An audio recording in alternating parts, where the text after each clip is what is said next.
Capítulo 18. Los 12 discípulos. Y llamando a sus 12 discípulos, les dio autoridad contra los espíritus inmundos, para que los echasen fuera y para sanar toda enfermedad y toda dolencia. Mateo 10, 1. Los 12 discípulos representan las 12 cualidades de la mente que el hombre puede controlar y disciplinar. Si son disciplinados, obedecerán en todo momento el mandato de quien los ha disciplinado. Estas 12 cualidades del hombre son potenciales de cada mente. Indisciplinados, sus acciones se parecen más a las de una turba que a las de un ejército entrenado y disciplinado. Todas las tormentas y confusiones que envuelven al hombre pueden atribuirse directamente a estas 12 características mal relacionadas de la mente humana en su actual estado latente. Hasta que no sean despertados y disciplinados, permitirán que cualquier rumor y emoción sensual los conmueva. Cuando estos 12 sean disciplinados y puestos bajo control, aquel que logre este control les dirá: de aquí en adelante no os llamaré esclavos, sino amigos, de aquí en adelante no os llamaré siervos, porque el siervo no sabe lo que hace su señor, pero os he llamado amigos, porque todas las cosas que oí de mi Padre, os las he dado a conocer. Juan 15, 15. Él sabe que a partir de ese momento, cada atributo disciplinado de la mente adquirido le será favorable y le protegerá. Los nombres de las 12 cualidades revelan sus naturalezas. Estos nombres no se les dan hasta que son llamados al discipulado. Son: Simón, que después fue llamado Pedro; Andrés, Santiago, Juan, Felipe, Bartolomé, Tomás, Mateo, Santiago hijo de Alfeo, Tadeo, Simón el cananeo y Judas. Mateo 10, Marcos 1, Marcos 3, Lucas 6. La primera cualidad que debemos llamar y disciplinar es Simón, o el atributo de la audición. Esta facultad, cuando se eleva al nivel de discípulo, solo permite que lleguen a la conciencia aquellas impresiones que su oído le ha ordenado dejar entrar. No importa lo que la sabiduría del hombre pueda sugerir o la evidencia de sus sentidos transmitir, si tales sugerencias e ideas no están de acuerdo con lo que oye, permanece impasible. Este ha sido instruido por su Señor y se le ha hecho comprender que toda sugestión que permita pasar por su puerta, al llegar a su Señor y Maestro, su conciencia, dejará allí su impresión que con el tiempo se convertirá en una expresión. La instrucción a Simón es que debe permitir que solo visitantes o impresiones dignas y honorables entren en la casa de la conciencia de su Señor. Ningún error puede ser ocultado ni disimulado de su Maestro, pues cada expresión de vida le dice a su Señor a quien ha entretenido consciente o inconscientemente. Cuando Simón, con sus obras, demuestra ser un discípulo verdadero y fiel, entonces recibe el sobrenombre de Pedro, o la roca, el discípulo inconmovible, aquel que no puede ser sobornado ni coaccionado por ningún visitante. Es llamado por su Señor Simón Pedro, el que escucha fielmente los mandatos de su Señor y además los que no escucha. Es este Simón Pedro quien descubre que el Yo Soy es Cristo, y por su descubrimiento recibe las llaves del cielo y es convertido en la piedra fundamental sobre la que descansa el templo de Dios. Los edificios deben tener cimientos firmes y solo el oído disciplinado puede, al aprender que el Yo Soy es Cristo, permanecer firme e inconmovible en el conocimiento de que yo soy Cristo y fuera de mí no hay Salvador. La segunda cualidad a la que se debe llamar al discipulado es Andrés, o el coraje. A medida que se desarrolla la primera cualidad, la fe en uno mismo, automáticamente surge su hermano, el coraje. La fe en uno mismo, que no pide la ayuda de ningún hombre sino que silenciosa y sola se apropia de la conciencia de la cualidad deseada, a pesar de la razón o la evidencia de sus sentidos. De lo contrario continúa esperando fiel y pacientemente en el conocimiento de que su reclamo invisible, si se sostiene, se realizará. Tal fe desarrolla un coraje y una fuerza de carácter que están más allá de los sueños más salvajes del hombre indisciplinado cuya fe está en las cosas vistas. La fe del hombre indisciplinado no puede realmente llamarse fe. Porque si al hombre le son arrebatados los ejércitos, las medicinas o la sabiduría en que ha puesto su fe y su coraje se van con ellos. Pero al disciplinado se le podría quitar el mundo entero y, aún así, permanecería fiel en el conocimiento de que el estado de conciencia en el que habita debe encarnarse a su debido tiempo. Este coraje es el del hermano de Pedro, Andrés, el discípulo que sabe lo que es atreverse, hacer y callar. Los dos siguientes, tercero y cuarto, que son llamados, también están relacionados. Estos son los hermanos Santiago y Juan, Santiago el justo, el juez justo, y su hermano Juan, el amado. La justicia para ser sabia debe ser administrada con amor, poniendo siempre la otra mejilla y devolviendo en todo momento bien por mal, amor por odio, no violencia por violencia. El discípulo Santiago, símbolo de un juicio disciplinado, debe, cuando es elevado al alto cargo de juez supremo, tener los ojos vendados para no ser influenciado por la carne ni juzgar según las apariencias del ser. El juicio disciplinado lo administra aquel que no se deja influenciar por las apariencias. El que ha llamado a estos hermanos al discipulado continúa fiel a su mandato de escuchar solo aquello que le ha sido ordenado oír, es decir, el bien. El hombre que tiene disciplinada esta cualidad de su mente es incapaz de oír y aceptar como verdadero nada, ya sea de sí mismo o de otro, que al oírlo no llene su corazón de amor. Estos dos discípulos o aspectos de la mente son uno e inseparables cuando despiertan. Una persona tan disciplinada perdona a todos los hombres por ser lo que son. Él sabe, como juez sabio, que cada hombre expresa perfectamente aquello que, como hombre, es consciente de ser. Él sabe que toda manifestación descansa sobre el fundamento inmutable de la conciencia y que los cambios de expresión solo pueden producirse a través de cambios de conciencia.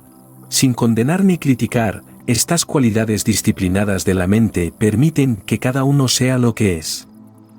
Sin embargo, aunque permiten a todos esta perfecta libertad de elección, están siempre atentos a ver que ellos mismos profetizan y hacen, tanto para los demás como para sí mismos, solo cosas que, cuando se expresan, glorifican, dignifican y dan alegría a quien las expresa. La quinta cualidad llamada al discipulado es Felipe. Este pidió que le mostraran al Padre. El hombre despierto sabe que el Padre es el estado de conciencia en que habita el hombre, y que este estado o Padre solo puede verse tal como se expresa. Él sabe que es la imagen o semejanza perfecta de aquella conciencia con la que está identificado. Así declara él: nadie ha visto jamás a mi Padre, pero yo, el Hijo, que mora en su seno, le he revelado. A Dios nadie le vio jamás, el unigénito Dios, que está en el seno del Padre, Él le ha dado a conocer. Juan 1, 18. Por tanto, cuando me veis a mí, el Hijo, veis a mi Padre, porque yo vengo para dar testimonio de mi Padre. Si me conocieseis, también a mi Padre conoceríais, y desde ahora le conocéis, y le habéis visto. Juan 14:7, tanto tiempo hace que estoy con vosotros, y no me has conocido, Felipe. El que me ha visto a mí, ha visto al Padre. ¿Y cómo dices tú, muéstranos al Padre? ¿No crees que yo estoy en el Padre, y el Padre en mí? Las palabras que yo os hablo, no las hablo por mi propia cuenta, sino que el Padre que mora en mí, Él hace las obras. Creedme que yo soy en el Padre, y el Padre en mí, de otra manera, creedme por las mismas obras. Juan 14, 9-11. Yo y mi Padre, la conciencia y su expresión, Dios y el hombre, somos uno. Este aspecto de la mente, cuando se disciplina, persiste hasta que las ideas, las ambiciones y los deseos se convierten en realidades encarnadas. Esta es la cualidad que dice: aún en mi carne veré a Dios. Job 19, 26. Sabe cómo hacer carne la palabra. Juan 1, 14, cómo dar forma a lo informe. El sexto discípulo se llama Bartolomé. Esta cualidad es la facultad imaginativa, cualidad de la mente, una vez despierta, que distingue a uno de las masas. Una imaginación despierta coloca a quien así ha despertado por encima del hombre promedio, dándole la apariencia de un faro en un mundo de oscuridad. Esta es la separación del trigo de la paja. Quienes más han dado a la sociedad son nuestros artistas, científicos, inventores y otras personas con una imaginación vívida. Si se hiciera una encuesta para determinar la razón por la cual tantos hombres y mujeres aparentemente educados fracasan en sus años posteriores a la universidad, o si se hiciera para determinar la razón de los diferentes poderes de ingresos de las masas, no habría duda de que la imaginación jugó el papel importante. Una encuesta de este tipo mostraría que es la imaginación la que hace a alguien líder, mientras que la falta de ella lo convierte en seguidor. En lugar de desarrollar la imaginación del hombre, nuestro sistema educativo a menudo la sofoca al intentar poner en la mente del hombre la sabiduría que busca. Le obliga a memorizar una serie de libros de texto que, demasiado pronto, son refutados por libros de texto posteriores. La educación no se logra inculcando algo en el ser humano, su propósito es extraer de él la sabiduría latente en él. Que el lector invite a Bartolomé al discipulado, pues solo al elevar esta cualidad al discipulado, tendrá la capacidad de concebir ideas que lo eleven más allá de las limitaciones humanas. El séptimo se llama Tomás. Esta cualidad disciplinada duda o niega todo rumor y sugerencia que no esté en armonía con lo que a Simón Pedro se le ha ordenado dejar entrar. El hombre que está consciente de estar sano no por la salud heredada, las dietas o el clima, sino porque está despierto y conoce el estado de conciencia en que vive, a pesar de las condiciones del mundo, seguirá expresando salud. Podía oír, a través de la prensa, la radio y los sabios del mundo, que una plaga estaba azotando la tierra, y sin embargo, permanecía impasible e impasible.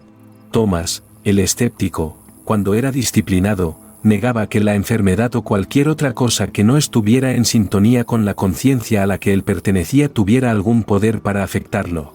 Esta cualidad de negación, cuando es disciplinada, protege al hombre de recibir impresiones que no están en armonía con su naturaleza. Adopta una actitud de total indiferencia ante todas las sugerencias que sean ajenas a aquello que desea expresar. La negación disciplinada no es una lucha ni un forcejeo sino una indiferencia total. Mateo, el octavo, es un don de Dios. Esta cualidad de la mente revela los deseos del hombre como dones de Dios. El hombre que ha llamado a este discípulo a la existencia sabe que cada deseo de su corazón es un don del cielo y que contiene tanto el poder como el plan de su autoexpresión. Un hombre así nunca cuestiona la forma de su expresión. Él sabe que el plan de expresión nunca es revelado al hombre porque los caminos de Dios son inescrutables. Romanos 11, 33. Él acepta plenamente sus deseos como regalos ya recibidos y continúa su camino en paz, confiado en que aparecerán. El noveno discípulo se llama Santiago, hijo de Alfeo. Esta es la cualidad del discernimiento. Una mente clara y ordenada es la voz que llama a este discípulo a la existencia. Esta facultad percibe lo que no está revelado al ojo del hombre. Este discípulo no juzga por las apariencias porque tiene la capacidad de funcionar en el reino de las causas y por eso nunca es engañado por las apariencias. La clarividencia es la facultad que se despierta cuando se desarrolla y disciplina esta cualidad, no la clarividencia de las salas de sesiones mediúmnicas, sino la verdadera clarividencia o visión clara del místico. Es decir, este aspecto de la mente tiene la capacidad de interpretar lo que se ve. El discernimiento o capacidad de diagnosticar es la cualidad de Santiago hijo de Alfeo. Tadeo, el décimo, es el discípulo de la alabanza, una cualidad de la que carece lamentablemente el hombre indisciplinado. Cuando esta cualidad de alabanza y acción de gracias está despierta dentro del hombre, él camina con las palabras, gracias, Padre, siempre en sus labios. Él sabe que su agradecimiento por las cosas que no ve abre las ventanas de los cielos y permite que se derramen sobre él dones que superan su capacidad de recibir. El hombre que no es agradecido por las cosas que recibe, probablemente no será receptor de muchos regalos de la misma fuente. Hasta que esta cualidad de la mente no sea disciplinada, el hombre no verá el desierto florecer como la rosa. La alabanza y la acción de gracias son a los dones invisibles de Dios y a nuestros deseos lo que la lluvia y el sol son a las semillas invisibles en el seno de la tierra. La 11ª cualidad llamada es Simón de Canaán. Una buena frase clave para este discípulo es escuchar buenas noticias. Simón de Canaán, o Simón de la tierra de la leche y la miel, cuando es llamado al discipulado, es prueba de que quien llama a esta facultad a existir se ha vuelto consciente de la vida abundante. Él puede decir con el salmista David, aderezas mesa delante de mí en presencia de mis angustiadores, unges mi cabeza con aceite, mi copa está rebosando. Salmo 23, 5. Este aspecto disciplinado de la mente es incapaz de escuchar nada más que buenas noticias y por eso está bien calificado para predicar el Evangelio o el buen hechizo. La 12ª y última de las cualidades disciplinadas de la mente se llama Judas. Cuando esta cualidad está despierta, el hombre sabe que debe morir a lo que es antes de poder convertirse en lo que desea ser. Así se dice de este discípulo que se suicidó, lo cual es la manera que tiene el místico de decirle al iniciado que Judas es el aspecto disciplinado del desapego. Este sabe que su yo soy o conciencia es su salvador, por eso deja ir a todos los demás salvadores. Esta cualidad, cuando se disciplina, nos da la fuerza para dejar ir. El hombre que llamó a Judas a la existencia ha aprendido a apartar su atención de los problemas o limitaciones y colocarla en aquello que es la solución o el Salvador. Si no nacieres de nuevo, no puedes entrar en el reino de los cielos. De cierto te digo, que el que no naciere de nuevo, no puede ver el reino de Dios. Juan 3:3. Nadie tiene mayor amor que este, que uno ponga su vida por sus amigos. Nadie tiene mayor amor que este, que uno ponga su vida por sus amigos. Juan 15:13. Cuando el hombre se da cuenta de que la cualidad deseada, si se realizara, lo salvaría y lo beneficiaría, abandona voluntariamente su concepción actual de sí mismo por su amigo, separando su conciencia de lo que es consciente de ser y asumiendo la conciencia de lo que desea ser. Judas, aquel a quien el mundo en su ignorancia ha ennegrecido, cuando el hombre despierte de su estado indisciplinado, será colocado en alto, porque Dios es amor y ningún amor más grande tiene un hombre que este, que de su vida por un amigo. Hasta que el hombre no abandone aquello que ahora es consciente de ser, no llegará a ser aquello que desea ser, y Judas es quien logra esto a través del suicidio o del desapego. Estas son las 12 cualidades que fueron dadas al hombre en la fundación del mundo. El deber del hombre es elevarlos al nivel del discipulado. Cuando esto se logre, el hombre dirá: he acabado la obra que me diste que hiciese. Yo te he glorificado en la tierra y ahora, oh Padre, glorifícame tú al lado tuyo, con aquella gloria que tuve contigo antes que el mundo fuese. Juan 17:4-5. Capítulo 19, Luz líquida. En él vivimos, nos movemos y existimos. Hechos 17:28. Psíquicamente, este mundo aparece como un océano de luz que contiene en su interior todas las cosas, incluido el hombre, como cuerpos pulsantes envueltos en luz líquida. La historia bíblica del diluvio Génesis 6-8 es el estado en el que vive el hombre. El hombre está en realidad inundado en un océano de luz líquida en el que se mueven innumerables seres de luz. La historia del diluvio realmente se está representando hoy en día. El hombre es el arca que contiene dentro de sí los principios masculino-femenino de todo ser viviente. La paloma o la idea que se envía a buscar tierra firme es el intento del hombre de encarnar sus ideas. Las ideas del hombre se parecen a los pájaros en vuelo, como la paloma del cuento, que regresa al hombre sin encontrar un lugar donde descansar.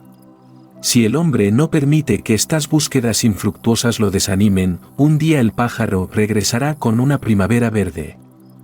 Después de asumir la conciencia de la cosa deseada, se convencerá de que es así, y sentirá y sabrá que él es aquello que se ha apropiado conscientemente, aunque todavía no esté confirmado por sus sentidos. Un día el hombre llegará a estar tan identificado con su concepción que sabrá que es él mismo y declarará: yo soy aquello que deseo ser, yo soy el que yo soy. Descubrirá que, al hacerlo, comenzará a encarnar su deseo. La paloma o el deseo esta vez encontrará tierra seca, realizando así el misterio de la palabra hecha carne. Todo en el mundo es una cristalización de esta luz líquida. Yo soy la luz del mundo. Juan 8:12, Juan 9:5, Juan 12:46. Tu conciencia de ser es la luz líquida del mundo, que cristaliza en las concepciones que tienes de ti mismo. Tu conciencia incondicionada del ser se concibió por primera vez en luz líquida, que es la velocidad inicial del universo. Todas las cosas, desde las más altas hasta las más bajas vibraciones o expresiones de vida, no son más que las diferentes vibraciones de velocidades de esta velocidad inicial: el oro, la plata, el hierro, la madera, la carne, etc. Son solo diferentes expresiones o velocidades de esta única sustancia, la luz líquida. Todas las cosas son luz líquida cristalizada, la diferenciación o infinitud de la expresión es causada por el deseo del concebidor de conocerse a sí mismo. Tu concepción de ti mismo determina automáticamente la velocidad necesaria para expresar aquello que has concebido ser. El mundo es un océano de luz líquida en innumerables estados diferentes de cristalización. Capítulo 20. El aliento de vida. Entonces Jehová Dios formó al hombre del polvo de la tierra, y sopló en su nariz aliento de vida, y fue el hombre un ser viviente. Génesis 2, 7. Como no sabes cuál es el camino del espíritu, ni cómo crecen los huesos en el vientre de la mujer encinta, así ignoras la obra de Dios, que hace todas las cosas. Así como no sabes cómo el aliento de vida entra en los miembros de un niño en el vientre de su madre, tampoco entiendes cómo obra Dios, que creó todo. Eclesiastés 11, 5. Y aconteció después de estas cosas, que el hijo de la mujer dueña de la casa enfermó, y su enfermedad fue tan grave, que no quedó en el aliento. Reyes 17, 17. Y subió Eliseo, y se tendió sobre el niño, y puso su boca sobre su boca, sus ojos sobre sus ojos, y sus manos sobre sus manos, y se tendió sobre el niño, y el cuerpo del niño se calentó. Reyes 4, 34. Pero después de los 3 días y medio, el aliento de vida enviado por Dios entró en ellos, y se pusieron de pie, y un gran temor cayó sobre los que los observaban. Apocalipsis 11, 11. ¿El profeta Elías hizo Eliseo realmente devolvió la vida al hijo muerto de la viuda? Esta historia, junto con todas las demás historias de la Biblia, es un drama psicológico que tiene lugar en la conciencia del hombre. La viuda simboliza a cada hombre y mujer del mundo, el niño muerto representa los deseos y ambiciones frustrados del hombre, mientras que el profeta, Elías hizo Eliseo, simboliza el poder de Dios dentro del hombre, o la conciencia del hombre de ser. La historia nos cuenta que el profeta tomó al niño muerto del seno de la viuda y lo llevó a un aposento alto. Al entrar en este aposento alto, cerró la puerta tras ellos, colocando al niño sobre una cama, le infundió aliento, volviendo a la madre, le entregó el niño y le dijo, «Mujer, tu hijo vive. Mira, tu hijo vive». Reyes 17, 23 y Reyes 4, 36. Los deseos del hombre pueden simbolizarse como el niño muerto. El mero hecho de que desee, es una prueba positiva de que lo deseado aún no es una realidad viva en su mundo. Intenta por todos los medios posibles convertir este deseo en realidad, hacerlo vivir, pero al final descubre que todos los intentos son infructuosos. La mayoría de los hombres no son conscientes de la existencia del poder infinito dentro de ellos mismos como profeta.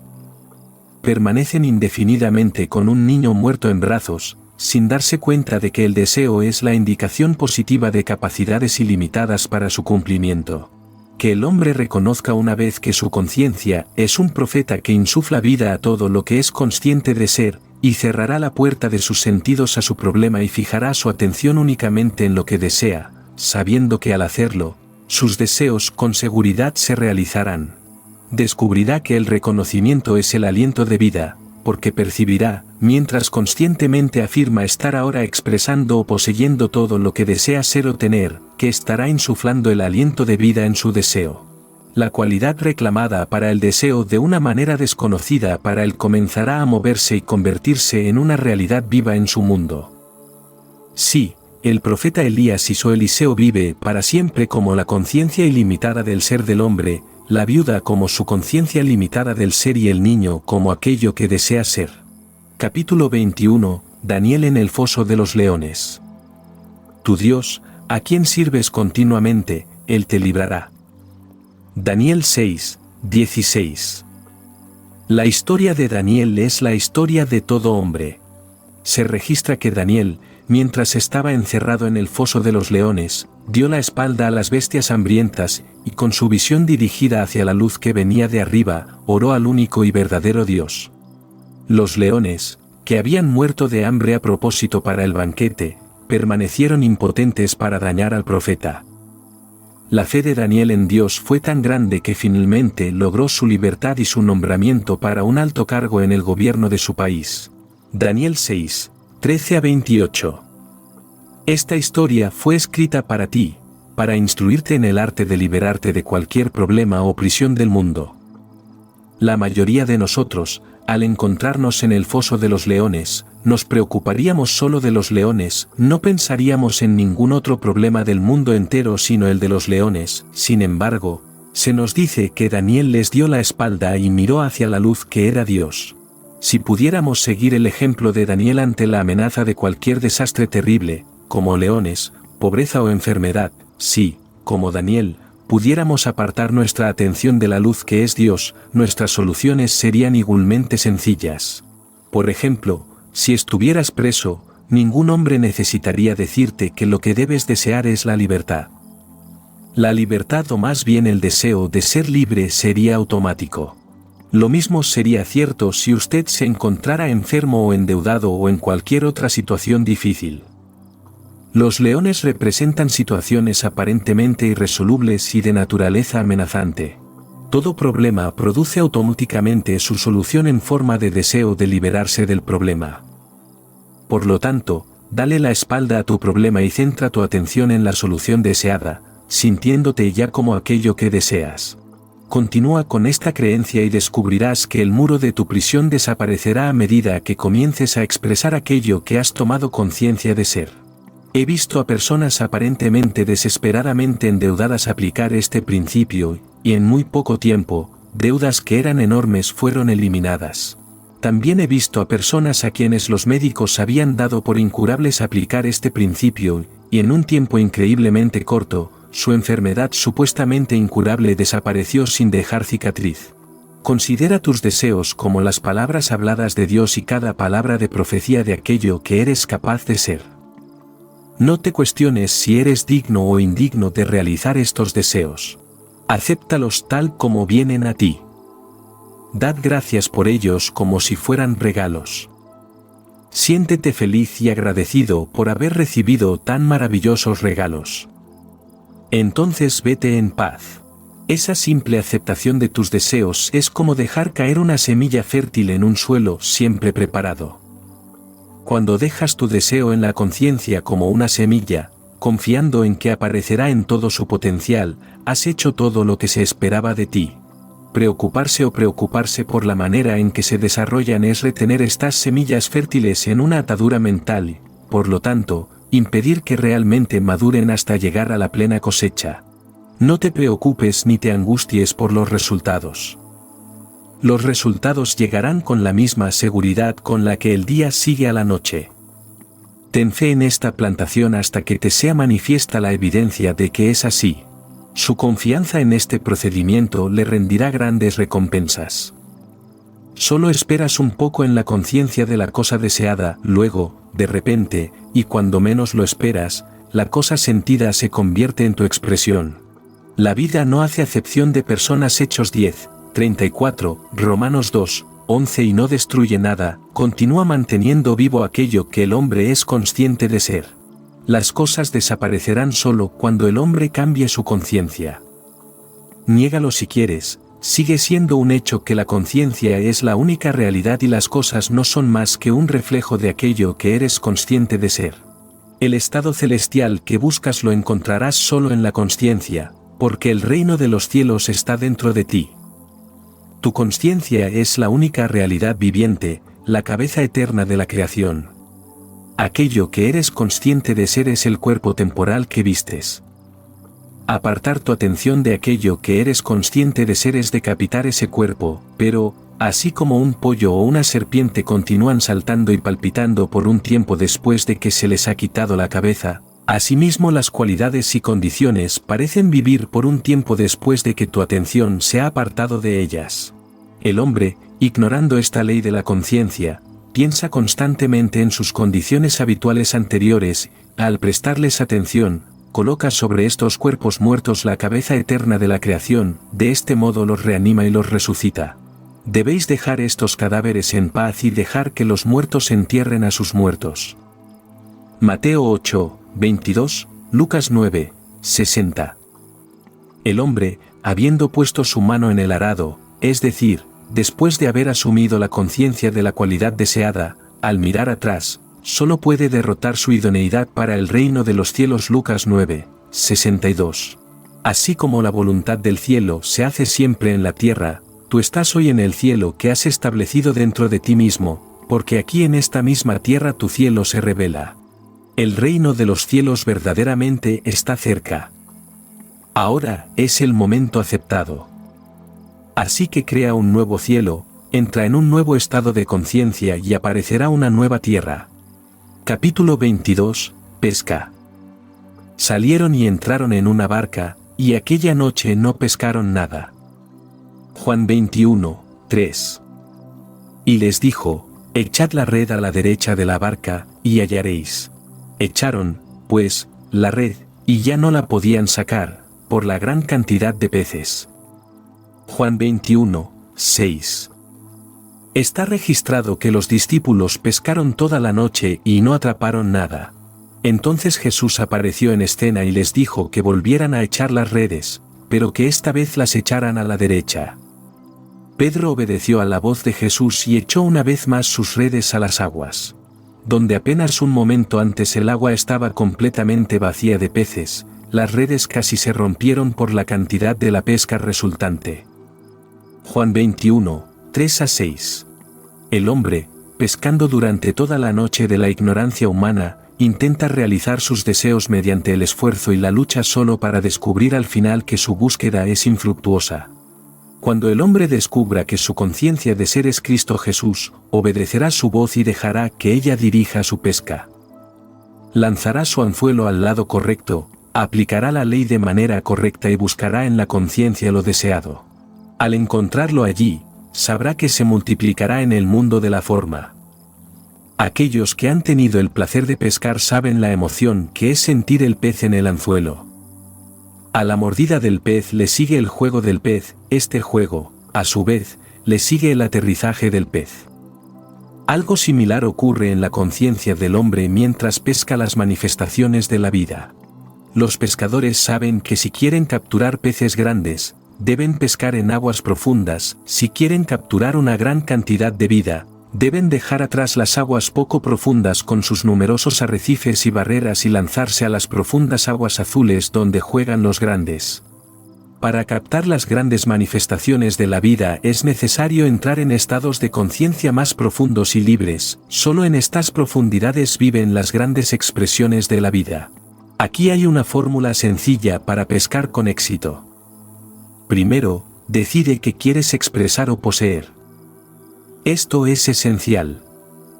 Debes saber definitivamente lo que quieres de la vida antes de poder pescarlo. Después de haber tomado tu decisión, apártate del mundo de los sentidos, quita tu atención del problema y céntrala simplemente en el ser, repitiendo en voz baja pero con sentimiento, yo soy.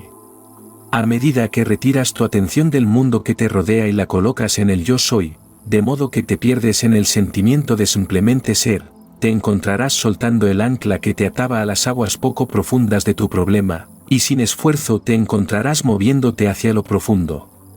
La sensación que acompaña a este acto es de expansión. Sentirás que te elevas y te expandes como si realmente estuvieras creciendo. No tengas miedo de esta experiencia de flotar y crecer porque no vas a morir a nada excepto a tus limitaciones.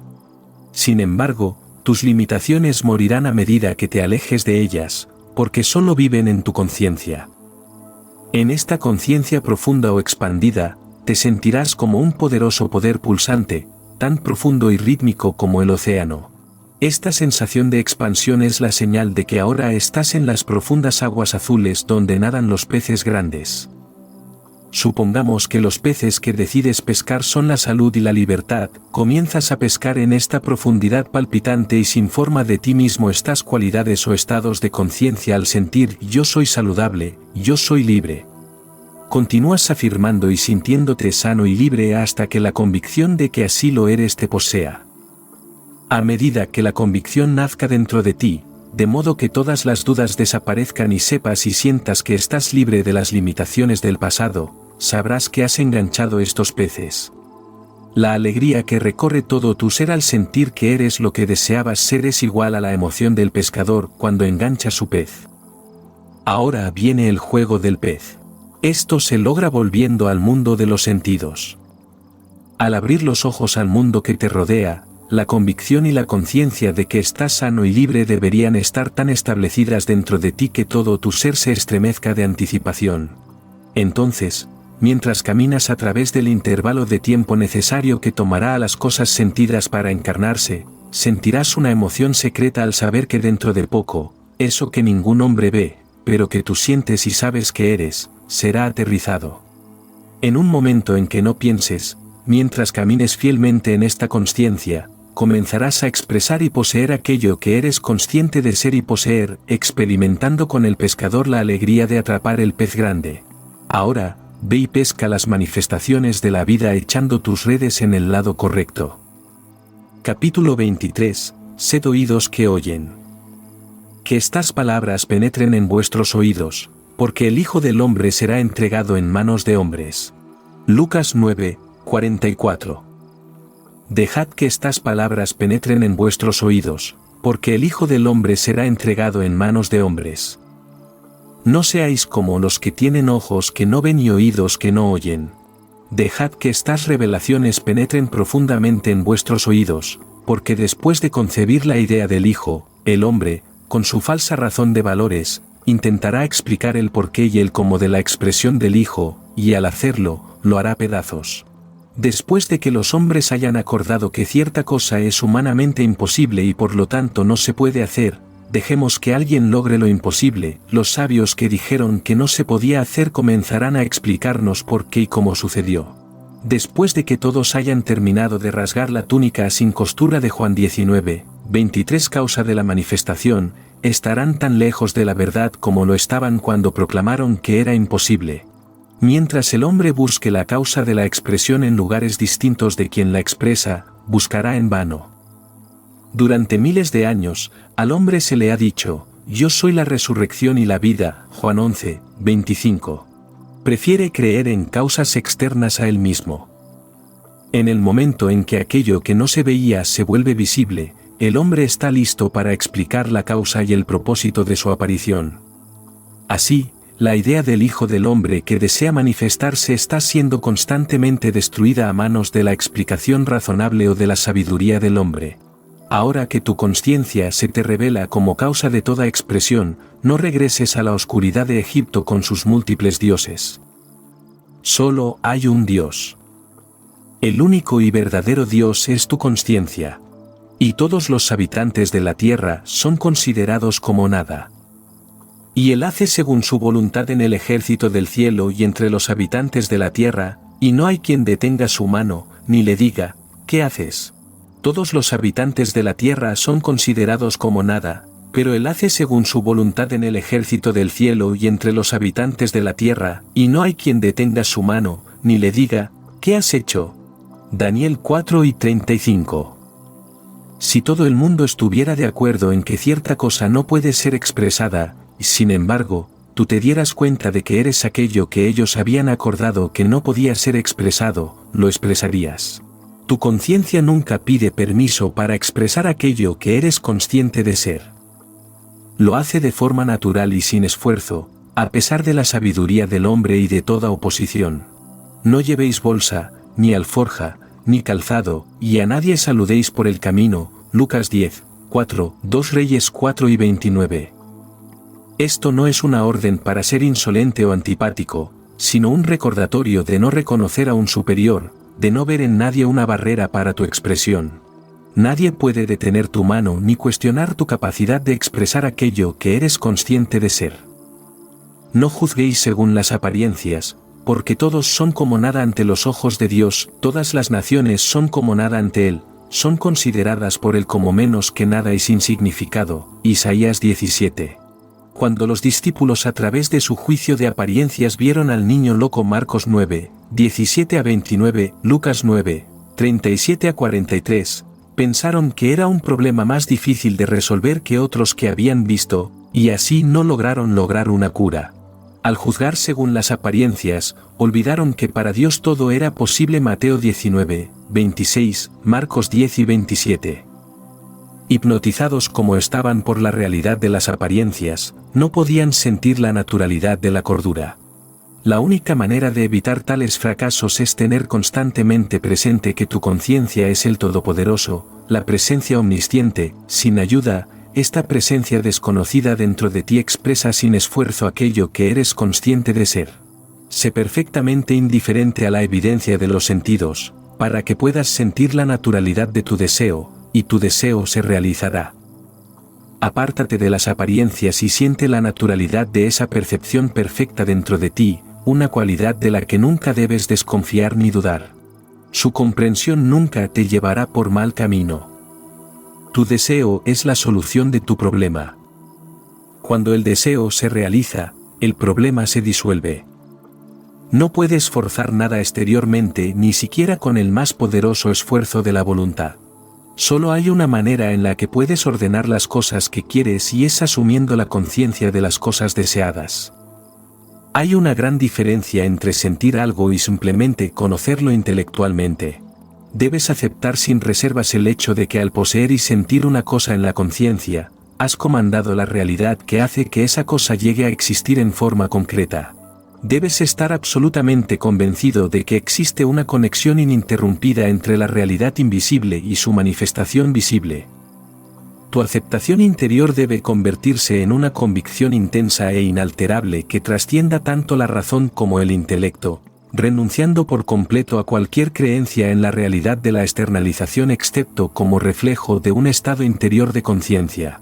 Cuando realmente entiendas y creas estas cosas, habrás construido una certeza tan profunda que nada podrá sacudirte. Tus deseos son las realidades invisibles que responden únicamente a los mandatos de Dios. Dios ordena que lo invisible aparezca al afirmar que Él mismo es lo ordenado. Se hizo igual a Dios y no halló como usurpación hacer las obras de Dios. Filipenses 2, 6. Ahora deja que este dicho penetre profundamente en tu oído. Sé consciente de ser aquello que quieres parecer. Capítulo 24, Clarividencia. Teniendo ojos, ¿no veis? Y teniendo oídos, ¿no oís? ¿Y no recordáis? Marcos 8, 18. La verdadera clarividencia no reside en tu capacidad de ver cosas que están más allá del alcance de la visión humana, sino más bien en tu capacidad de comprender lo que ves. Un estado financiero puede ser visto por cualquiera, pero muy pocos pueden leerlo. La capacidad de interpretar la declaración es señal de una visión clara o clarividencia. Que todo objeto, tanto animado como inanimado, está envuelto en una luz líquida que se mueve y pulsa con una energía mucho más radiante que los propios objetos. Nadie lo sabe mejor que el autor, pero él también sabe que la capacidad de ver tales auras no es igual a la capacidad de comprender lo que uno ve en el mundo que lo rodea. Para ilustrar este punto, he aquí una historia que todo el mundo conoce, aunque solo el verdadero místico o clarividente la ha visto realmente. Sinopsis.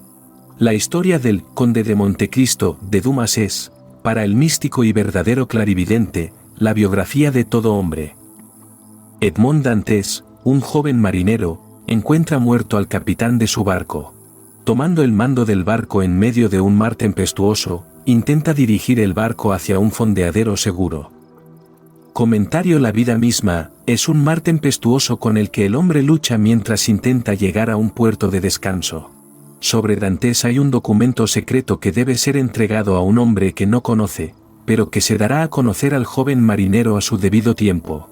Este documento es un plan para liberar al emperador Napoleón de su prisión en la isla de Elba.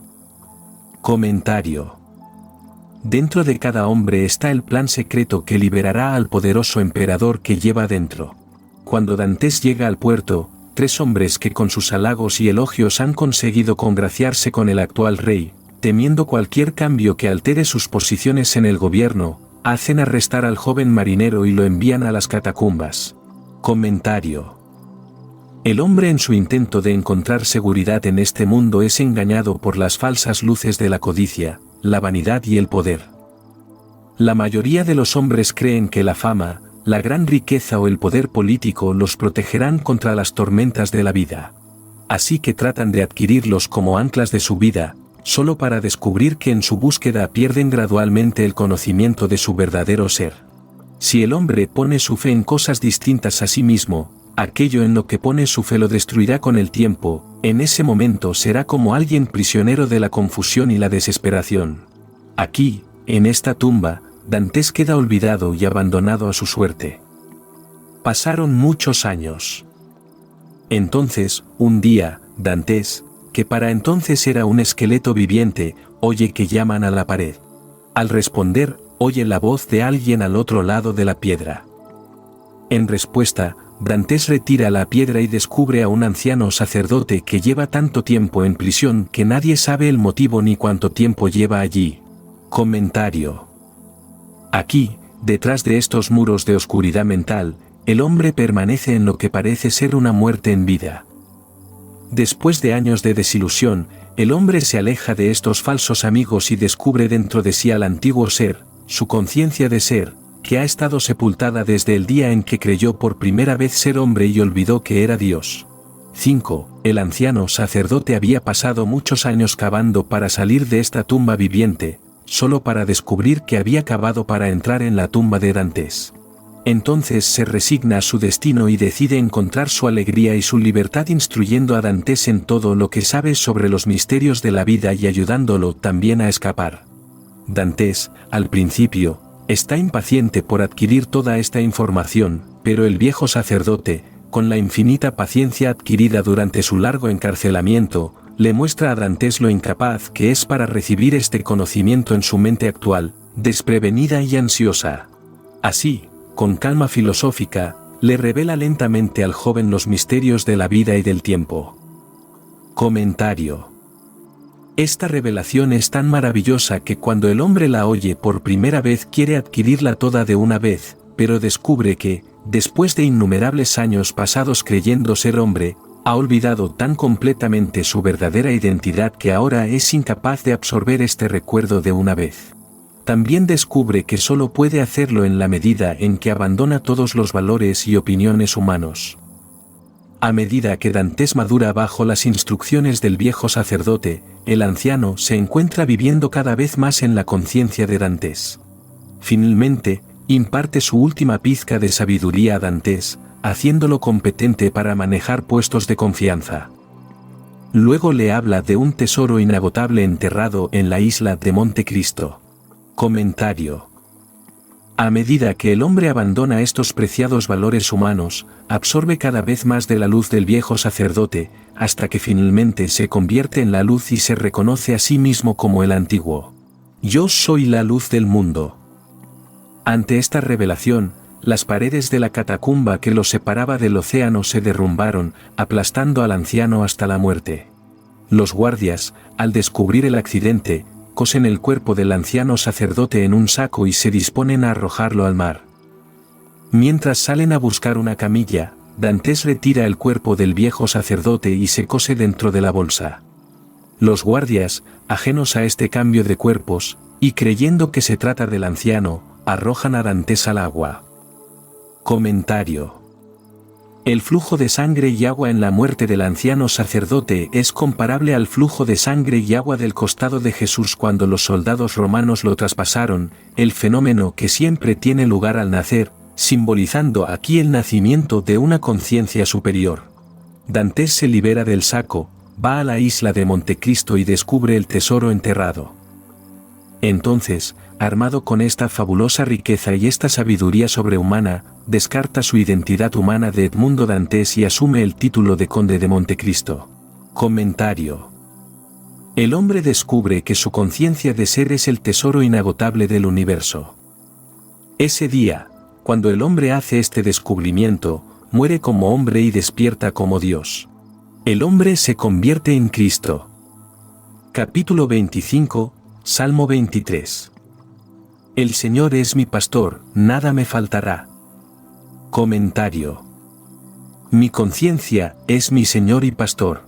Lo que yo soy consciente de ser son las ovejas que me siguen. Tan buen pastor es mi conciencia de ser, que jamás ha perdido una oveja ni cosa de la que soy consciente de ser. Mi conciencia es una voz que llama en el desierto de la confusión humana, llamando a todo lo que yo soy consciente de ser a que me siga. Mis ovejas conocen tan bien mi voz, que nunca han dejado de responder a mi llamado, y no llegará un momento en que aquello que estoy convencido que yo soy no me encuentre. Yo soy una puerta abierta para que entre todo lo que yo soy. Mi conciencia de ser es Señor y Pastor de mi vida. Ahora sé que nunca necesitaré pruebas ni me faltará la evidencia de aquello que soy consciente de ser. Sabiendo esto, tomaré conciencia de ser grande, amoroso, rico, saludable y de todos los demás atributos que admiro.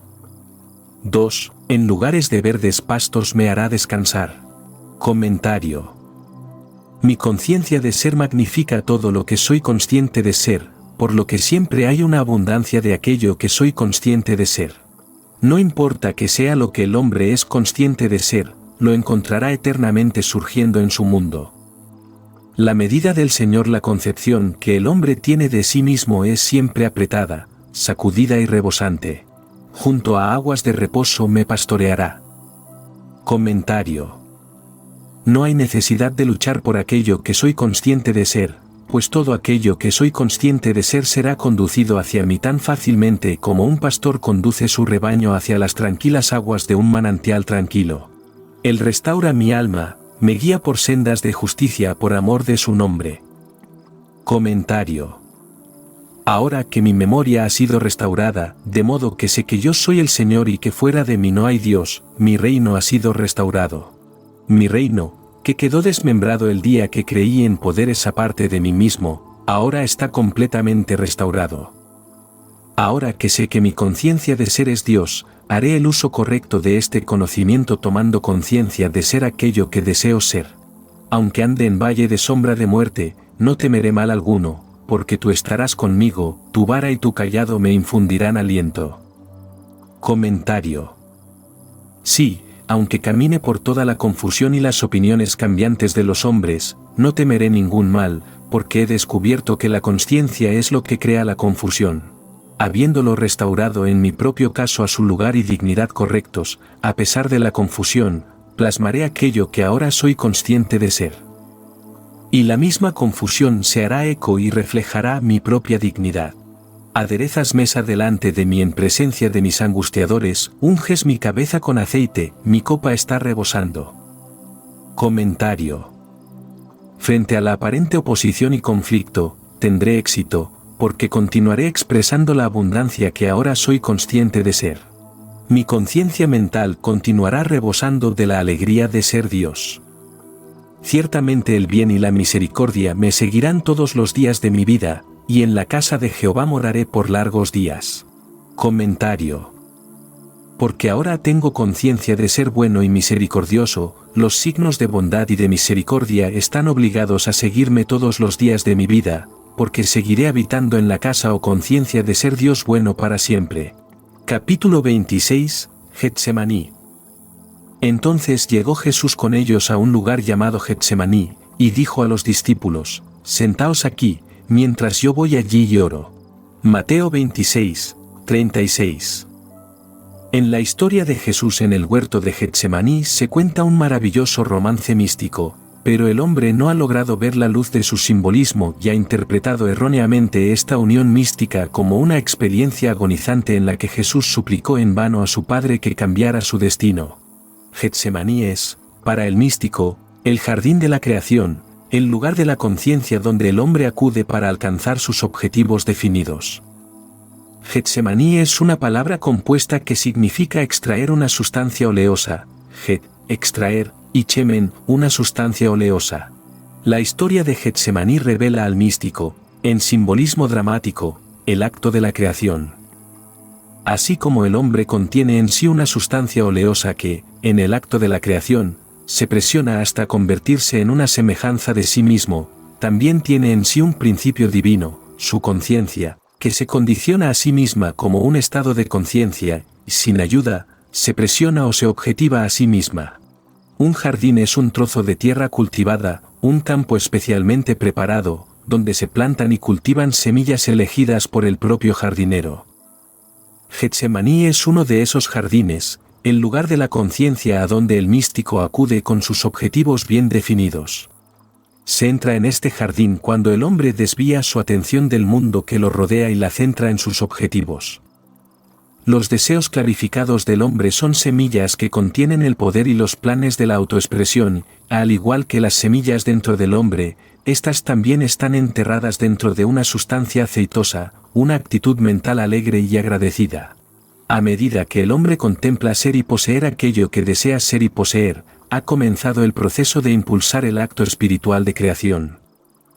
Estas semillas se extraen y se plantan cuando el hombre se pierde en un estado salvaje y loco de alegría, sintiendo y afirmando conscientemente ser aquello que antes deseaba ser. Los deseos expresados o forzados a salir tienen como resultado la desaparición de ese deseo en particular. El hombre no puede poseer una cosa y desear poseerla al mismo tiempo. Así, cuando uno se apropia conscientemente del sentimiento de ser la cosa deseada, este deseo de ser la cosa pasa, se realiza. La actitud receptiva de la mente, sintiendo y recibiendo la impresión de ser la cosa deseada, es el terreno fértil o matriz que recibe la semilla del objetivo definido. De la misma manera, la semilla mística, tu afirmación consciente de que eres lo que hasta ahora deseaste ser, crecerá a semejanza de ti, de quien y en quien es presionada. Sí, Getsemaní es el jardín cultivado del romance donde el hombre disciplinado va a sembrar semillas de deseos definidos de alegría dentro de sí mismo y colocarlas en su actitud mental receptiva, para cuidarlas y nutrirlas caminando conscientemente en la alegría de ser todo lo que anteriormente deseaba ser. Siente junto al gran jardinero la emoción secreta de saber que las cosas y las cualidades que ahora no vemos se verán tan pronto como estas impresiones conscientes crezcan y maduren. Tu conciencia es Señor y Esposo. Isaías 54, 5. El estado consciente en que habitas es esposa o amado. Este estado hecho visible es tu Hijo dando testimonio de ti, su Padre y su Madre, pues tu mundo visible está hecho a imagen y semejanza. Génesis 2, 26. Del estado de conciencia en que vives, tu mundo y su plenitud no son nada más ni menos que tu conciencia definida objetivada. Sabiendo que esto es verdad, procura elegir bien a la madre de tus hijos, ese estado consciente en el que vives, tu concepción de ti mismo. El hombre sabio elige a su esposa con gran discreción. Él se da cuenta de que sus hijos deben heredar las cualidades de sus padres y por eso dedica mucho tiempo y cuidado a la selección de su madre. El místico sabe que el estado consciente en que vive es la elección que ha hecho de una esposa, la madre de sus hijos, y que este estado debe con el tiempo encarnarse en su mundo, por eso es siempre selectivo en su elección y siempre afirma ser su ideal más elevado. Él se define conscientemente como aquello que desea ser. Cuando el hombre se da cuenta de que el estado consciente en el que vive es la elección que ha hecho de su pareja, será más cuidadoso con sus estados de ánimo y sus sentimientos. No se permitirá reaccionar ante sugerencias de miedo, carencia o cualquier impresión indeseable. Tales sugerencias de carencia nunca podrían pasar la mirada de la mente disciplinada del místico, porque él sabe que cada reclamo consciente debe, con el tiempo, expresarse como una condición de su mundo, de su entorno. Así, permanece fiel a su amado, a su objetivo definido, definiéndose, reivindicando y sintiéndose como aquello que desea expresar. Que un hombre se pregunte si su objetivo definido sería una cosa de alegría y belleza si se realizara. Si su respuesta es afirmativa, entonces podrá saber que su elección de novia es una princesa de Israel, una hija de Judá, pues todo objetivo definido que expresa alegría cuando se realiza es una hija de Judá, el rey de la alabanza. Jesús llevó consigo a su hora de oración a sus discípulos, o atributos disciplinados de la mente, y les ordenó que velaran mientras él oraba, para que ningún pensamiento o creencia que negara la realización de su deseo pudiera entrar en su conciencia.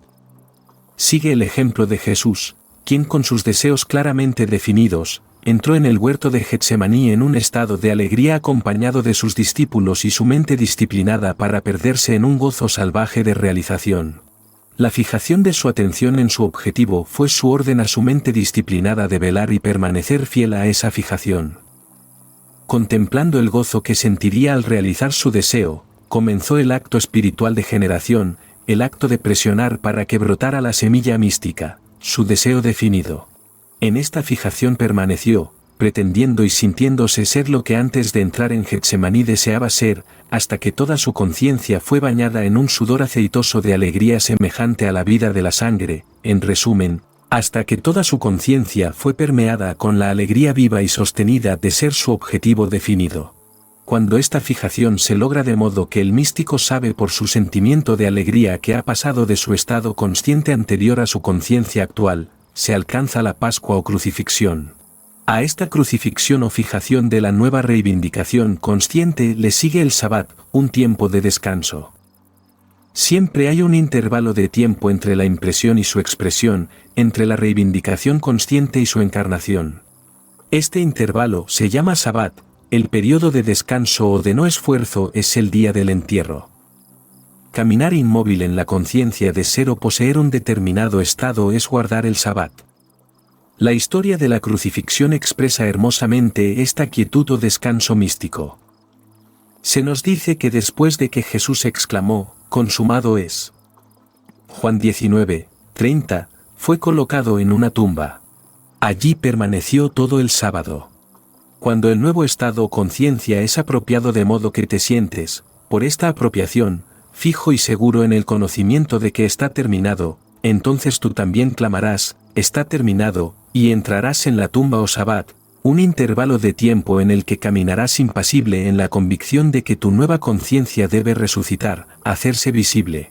La Pascua, el día de la resurrección, cae el primer domingo después de la luna llena en Aries. La razón mística de esto es simple. Un área definida no se precipitará en forma de lluvia hasta que esta área alcance el punto de saturación. De la misma manera, el estado en que habitas no se expresará hasta que el todo esté impregnado de la conciencia de que es así, está terminado. Tu objetivo definido es el estado imaginario, así como el ecuador es la línea imaginaria por la que debe pasar el sol para marcar el comienzo de la primavera. Este estado, como la luna, no tiene luz ni vida propia, sino que reflejará la luz de la conciencia o sol. Yo soy la luz del mundo, Mateo 5:14, Juan 8:12, Juan 9:5, Juan 12:46, yo soy la resurrección y la vida, Juan 11:25. Así como la Pascua está determinada por la luna llena en Aries, también la resurrección de tu reclamo consciente está determinada por la plena conciencia de tu reclamo, al vivir realmente como esta nueva concepción. La mayoría de los hombres no logran resucitar sus objetivos porque no se mantienen fieles a su estado recién definido hasta alcanzar esta plenitud. Si el hombre tuviera presente el hecho de que no puede haber Pascua o día de resurrección hasta después de la luna llena, se daría cuenta de que el estado al que ha pasado conscientemente se expresará o resucitará solo después de que haya permanecido dentro del estado de ser su objetivo definido. Hasta que todo su ser se estremezca con el sentimiento de ser realmente su reclamo consciente, al vivir conscientemente en este estado de serlo, y solo de esta manera, el hombre resucitará o realizará su deseo. Capítulo 27, una fórmula para la victoria. Yo os he entregado todo lugar que pise la planta de vuestro pie. Josué 1:3. La mayoría de la gente está familiarizada con la historia de la captura de la ciudad de Jericó por parte de Josué. Lo que no saben es que esta historia es la fórmula perfecta para la victoria, bajo cualquier circunstancia y contra todo pronóstico. Se registra que Josué estaba armado solamente con el conocimiento de que todo lugar que pisara la planta de su pie le sería entregado, que deseaba capturar o pisotear la ciudad de Jericó, pero encontró que los muros que lo separaban de la ciudad eran infranqueables. Parecía físicamente imposible para Josué atravesar esos enormes muros y llegar a la ciudad de Jericó. Sin embargo, estaba impulsado por el conocimiento de la promesa de que, a pesar de las barreras y obstáculos que lo separaban de sus deseos, si lograba permanecer en la ciudad, ésta le sería concedida. El libro de Josué registra además que en lugar de luchar contra este gigantesco problema del muro, Josué empleó los servicios de la ramera, Rahab, y la envió como espía a la ciudad. Cuando Rahab entró en su casa, que estaba en medio de la ciudad, Josué, que estaba firmemente bloqueado por los infranqueables muros de Jericó, tocó su trompeta 7 veces. Al séptimo toque, los muros se derrumbaron y Josué entró victorioso en la ciudad. Para los no iniciados, esta historia no tiene sentido. Para quien lo ve como un drama psicológico, más que como un registro histórico, es sumamente revelador. Si siguiéramos el ejemplo de Josué, nuestra victoria sería igualmente sencilla. Josué simboliza para ti, lector, tu estado actual, la ciudad de Jericó simboliza tu deseo u objetivo definido. Los muros de Jericó simbolizan los obstáculos entre tú y la realización de tus objetivos. El pie simboliza la comprensión, colocar la planta del pie en un lugar definido indica fijar un estado psicológico definido. Rahab, la espía, es tu capacidad de viajar de forma secreta o psicológica a cualquier lugar del espacio. La conciencia no conoce fronteras. Nadie puede impedirte morar psicológicamente en cualquier punto, ni en cualquier estado del tiempo o del espacio. Sin importar las barreras físicas que te separen de tu objetivo, puedes, sin esfuerzo ni ayuda de nadie, aniquilar el tiempo, el espacio y las barreras. De esta manera podrás habitar psicológicamente en el estado deseado. Así pues, aunque no puedas pisar físicamente un estado o una ciudad, siempre podrás pisar psicológicamente cualquier estado que desees. Cuando digo pisar psicológicamente, me refiero a que puedes ahora, en este momento, cerrar los ojos y después de visualizar o imaginar un lugar o estado distinto al actual, realmente sentir que ahora estás en ese lugar o estado. Puedes sentir esta condición tan real que al abrir los ojos te sorprendes al descubrir que no estás físicamente allí. Una ramera, como sabéis, da a todos los hombres lo que le piden. Rahab, la ramera, simboliza tu capacidad infinita de asumir psicológicamente cualquier estado deseable sin cuestionar si eres o no física o moralmente apto para hacerlo. Usted puede hoy capturar la ciudad moderna de Jericó o su objetivo definido si recrea psicológicamente esta historia de Josué, pero para capturar la ciudad y realizar sus deseos, debe seguir cuidadosamente la fórmula de la victoria tal como se establece en este libro de Josué. Esta es la aplicación de esta fórmula victoriosa tal como la revela hoy un místico moderno. Primero, define tu objetivo, no la manera de alcanzarlo, sino tu objetivo, puro y simple. Sabe exactamente qué es lo que deseas para que tengas una imagen mental clara de ello. En segundo lugar, aparta tu atención de los obstáculos que te separan de tu objetivo y coloca tu pensamiento en el objetivo mismo. En tercer lugar, cierra los ojos y siente que ya estás en la ciudad o estado que deseas capturar. Permanezca en este estado psicológico hasta que obtenga una reacción consciente de completa satisfacción por esta victoria. Luego, simplemente abriendo los ojos, regresa a tu estado consciente anterior. Este viaje secreto hacia el estado deseado, con su posterior reacción psicológica de completa satisfacción, es todo lo que se necesita para alcanzar la victoria total. Este estado psíquico victorioso se encarnará a pesar de toda oposición. Tiene el plan y el poder de la autoexpresión. De ahora en adelante, sigamos el ejemplo de Josué, quien, después de habitar psicológicamente en el estado deseado hasta recibir una reacción consciente completa de victoria, no hizo nada más para lograr esta victoria que tocar 7 veces su trompeta. El séptimo toque simboliza el séptimo día, un tiempo de quietud o descanso, el intervalo entre el estado subjetivo y el objetivo, un periodo de embarazo o de alegre expectativa. Esta quietud no es la quietud del cuerpo, sino más bien la quietud de la mente, una pasividad perfecta, que no es indolencia, sino una quietud viva nacida de la confianza en esta ley inmutable de la conciencia. Aquellos que no están familiarizados con esta ley o fórmula de la victoria, al intentar aquietar su mente, solo logran adquirir una tensión tranquila, que no es nada más que ansiedad comprimida. Pero tú, que conoces esta ley, descubrirás que después de capturar el estado psicológico que sería tuyo si ya estuvieras victorioso y realmente atrincherado en esa ciudad, avanzarás hacia la realización física de tus deseos. Lo harás sin dudar ni tener miedo, con la mente fija en el conocimiento de una victoria preestablecida.